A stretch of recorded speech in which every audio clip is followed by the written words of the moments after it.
नहीं, आपकी बात सही है कि ये जो नीतियां हैं, सप्लाई हम्म। साइड नीतियां, जिनके आधार पे आजकल सरकारें चल रही हैं, वो 1991 के बाद से ही आ गई थी। हम्म। तो ये मतलब 30-32 साल से यही नीतियां चल रही हैं, वो चाहे कांग्रेस की हो, चाहे यूनाइटेड फ्रंट की हो, चाहे जो एनडीए वन हो, फिर मनमोहन सिंह जी की नीति रही हो। और मनमोहन सिंह के जब प्रधानमंत्री के कार्यकाल में हम लोगों ने जो किया, वो एक तरह से सेफ्टी नेट, जो वर्ल्ड बैंक 1980 से कह रहा था कि जो नीतियां हैं उनसे गरीबी बढ़ेगी और उससे सोशल एक्सप्लोजन होगा। तो उसको सोशल एक्सप्लोजन को कंट्रोल करने के लिए राइट्स दिए गए, right to hmm. Education, right to food, mid day meal scheme, ये सारी रूरल एम्प्लॉयमेंट गारंटी स्कीम, ये सारे तभी आए। तो सवाल ये है कि जो आज हमारी जो कैपिटलिज्म है, उसमें जिस तरह की असमानता बढ़ रही है और डिमांड कम हो रही है, वो सारी दुनिया में हो रही है। और इसीलिए वर्ल्ड बैंक ने 2014 के बाद कहना शुरू किया कि यूनिवर्सल बेसिक इनकम की जरूरत है, कि सेफ्टी नेट अपने आप में पर्याप्त नहीं है, क्योंकि सेफ्टी नेट समाधान नहीं है। सेफ्टी नेट तो सिर्फ पैलिएटिव है कि समस्या और ना बढ़े तो इसको आप कंट्रोल करेंगे, ये सब आप प्रोवाइड करके कि सेफ्टी नेट आप एक लगा देंगे। पर सेफ्टी नेट मतलब 80 करोड़ 100 करोड़ लोगों के लिए नहीं हो सकता। वो हो सकता है थोड़े बहुत लोगों के लिए, 5 करोड़ 10 करोड़ लोगों के लिए, 140 करोड़ में। पर जब 80 करोड़ के लिए होगा तो वो नहीं कामयाब होगा। दूसरी बात, जो अभी सरकार नीतियां अपना रही है, प्रो बिजनेस नीतियां, वो चाहे मनमोहन सिंह की सरकार की समय हो या अब ज्यादा उस समय कर दिया गया है, अब खुलेआम वो किया जा रहा है, जो मनमोहन सिंह की सरकार में शायद इतने खुलेआम नहीं किया गया था।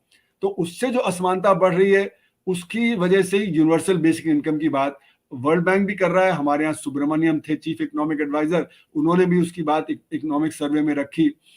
तो ये तो कैपिटलिज्म के खिलाफ जाता है, क्योंकि कैपिटलिज्म की जो नीति है कि आप मुफ्त में किसी को पैसा नहीं देंगे, जो सब्सिडी है वो मुफ्त में पैसा देने की बात है। तो मुफ्त में पैसा नहीं देंगे, काम के लिए पैसा देंगे।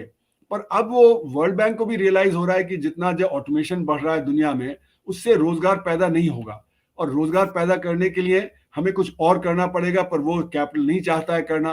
तो इसलिए उन्होंने भी यूनिवर्सल बेसिक इनकम की बात की कि आप मुफ्त में पैसा दीजिए, सबके हाथ में पैसा होगा तो डिमांड जनरेट होगी। अब ये जो नीति है, ये मतलब दिखाती है कैपिटलिज्म का फेलियर हो रहा है।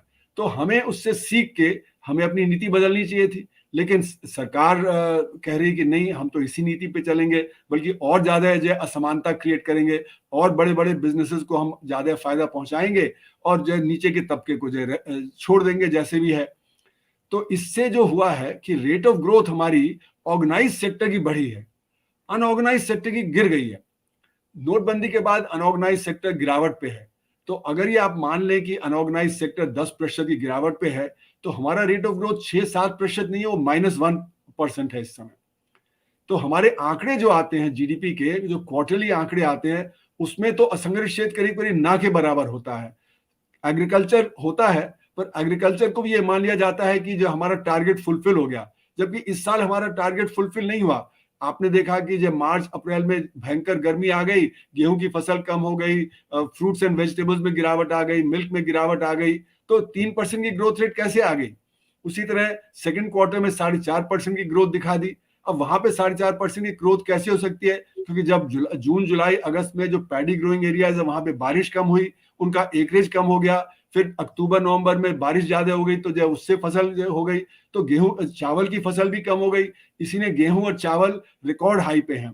तो एग्रीकल्चर को भी हम सही ढंग से नहीं दर्शाते हैं। हमारा असंगठित क्षेत्र वो बाहर रहता है। तो मैंने एक पेपर लिखा था 2019 में, उसमें दिखाया कि जो 39 सब सेक्टर्स हैं असंगठित क्षेत्र के, उसमें 29 ऐसे हैं जिनको हम संगठित क्षेत्र के आधार पर मेजर करते हैं। तो अगर संगठित क्षेत्र बढ़ रहा है तो हम मान लेते हैं कि असंगठित क्षेत्र भी बढ़ रहा है, जबकि बात उल्टी है। तो हमारे जीडीपी के आंकड़े बिल्कुल सही नहीं है। और ये कहना कि 6% 7% की ग्रोथ रेट है, वो एकदम सही नहीं है। वो -1% है इस समय, क्योंकि असंगठित क्षेत्र में गिरावट है। अब आईएमएफ भी कहता है कि 6-7% होगा, यूएन भी कह रहा है।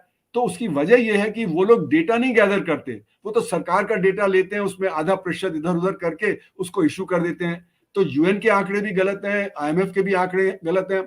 और इसीलिए मेरे तो बहुत बड़ी लेवल पे है कि जो हमारा इंटरनेशनल एनालिसिस आता है, वर्ल्ड बैंक, आईएमएफ वगैरह, जब इंडिया के आंकड़े इतने गलत हैं, तो बाकी और जो डेवलपिंग कंट्रीज हैं उनके आंकड़े भी गलत होंगे, क्योंकि हमारा तो डेटाबेस फिर भी बहुत बड़ा है, बाकी और देशों का तो डेटाबेस भी इतना नहीं है। तो आईएमएफ और वर्ल्ड बैंक के आंकड़े रिलायबल बिल्कुल नहीं है, हमारे अपने आंकड़े रिलायबल नहीं है। और जो असली में जो सिचुएशन है उसमें अर्थव्यवस्था गिरावट पे है। अब ये जो परेशानी है इसको कौन उठाएगा? ये देखिए, जो गरीब आदमी है अपने आप से संगठित नहीं होता है, उसको संगठित करने के लिए कोई पॉलिटिकल फोर्स चाहिए, कोई सोशल फोर्स चाहिए।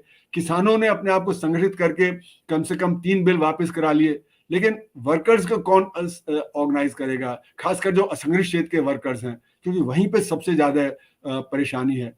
तो ये पॉलिटिकल मसला बन जाता है, जिसपे मुझे लगता है कि आप दोनों को मुझसे कहीं ज्यादा पता है।